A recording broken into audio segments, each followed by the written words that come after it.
we understand that there's so much information out there that it is easy to get lost in all of it. I get lost in it, and you're continually telling me stories that I just have no words. And I said on a message during the week, and I said, I just have no words. I have no words for that, because this is an industry that I've dedicated my life to. You know what I mean? And I've had dark days in my times, not super dark days like some have had, but I've had dark days in my time. And there was nothing in those days. I mean, there was nothing. Center of the donut. I got a message. Sorry. No, nowadays it's different. Nowadays is, you know, we understand that, and that's what you do as societies, is how it's a judge on your society. How well do you look after your people? Yeah. Are your people prospering? Are they moving forward? Are they, you know, constantly engaged and gaining knowledge and all those kinds of things, you know? Mm-hmm.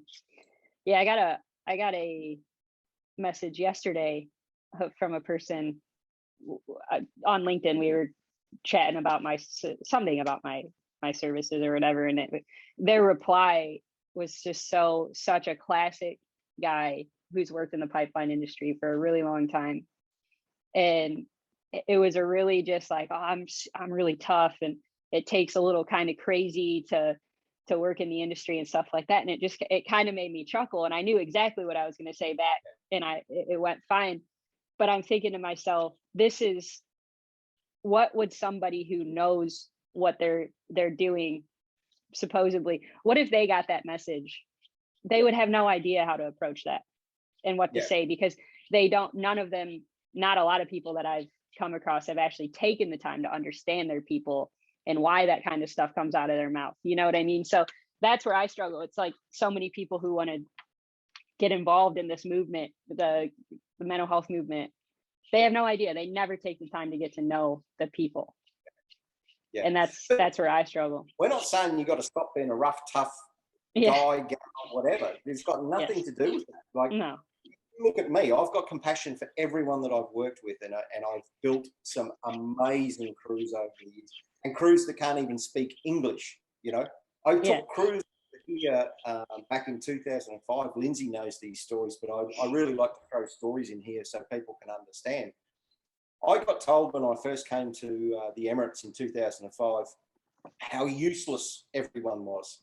You know, people from these third world countries that were working over here, and how bad they were, and they were afraid of the dark, and everything, how bad they were. So much negativity. Now, they were motorcycle mechanics from Karachi in Pakistan, but they knew how to use spanners. And now it's up to me to train them on the equipment that we had.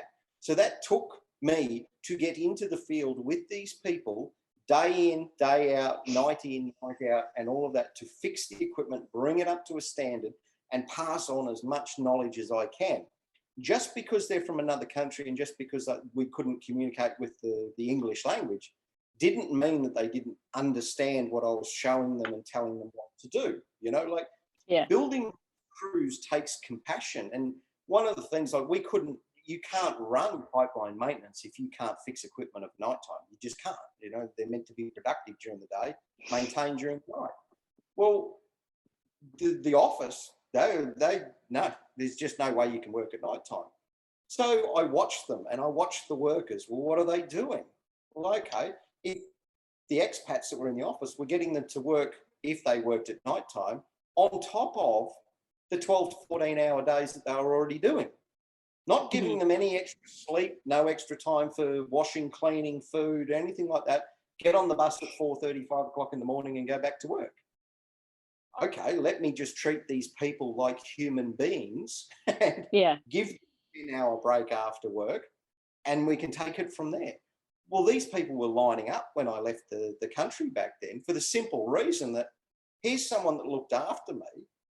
Here's someone that's trained me, educated me, and they went on. They went on with the company and did a fantastic job. And, you know, that's all it takes. It takes humanity. You know, they're the sorts of things that you learn over time. And that's why you need to pass that knowledge on, that, you know, don't shut down, open up. That's what being, you know, a rough, tough construction worker is all about, is opening up and understanding and looking at things, and why does it happen that way?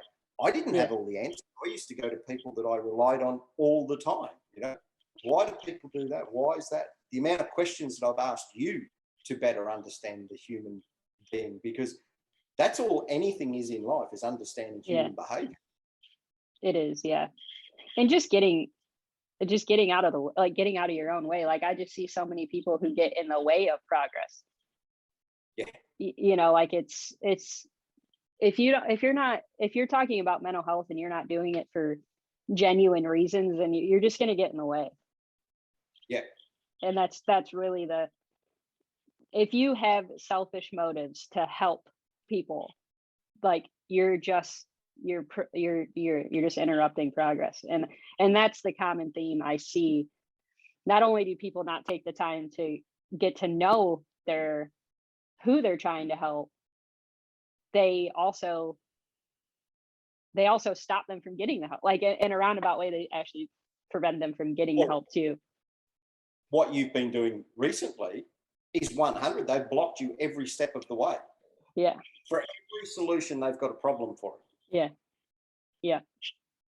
Yeah. I just don't have any interest in that anymore. Because you're dealing with people at their most vulnerable. Yeah. You know, like all of that. No one wants to open up about those kinds of things, and especially rough, tough construction workers, whether that be male or female, you know, like, oh, I need help. Yeah, I hear that 100 times a day in the construction industry.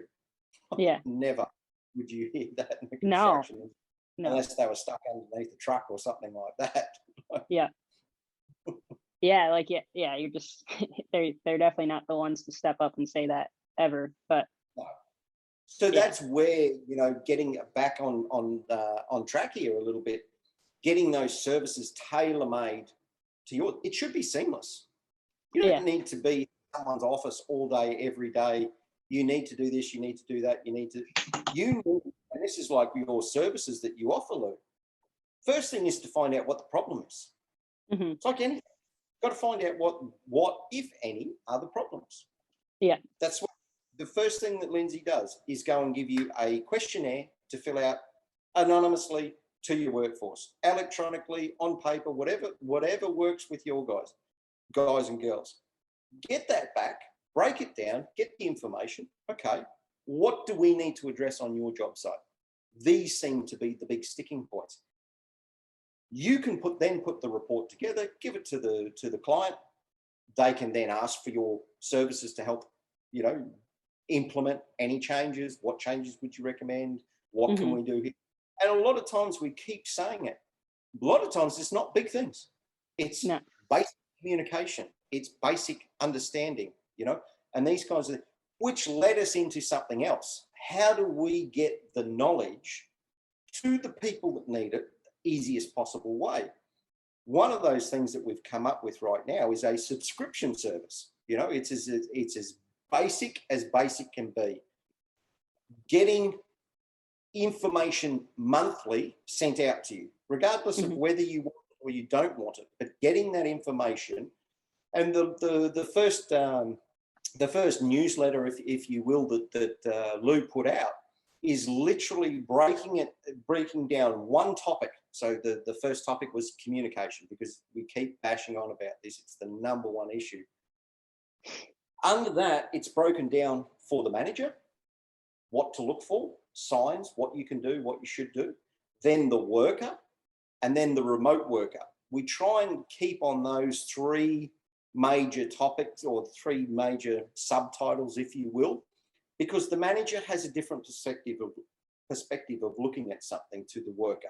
So you need to break those two down into something, you know.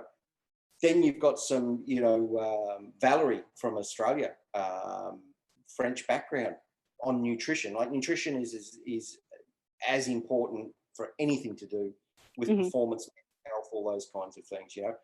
Put dirty fuel into your motor car and see what happens to your motor car, you know.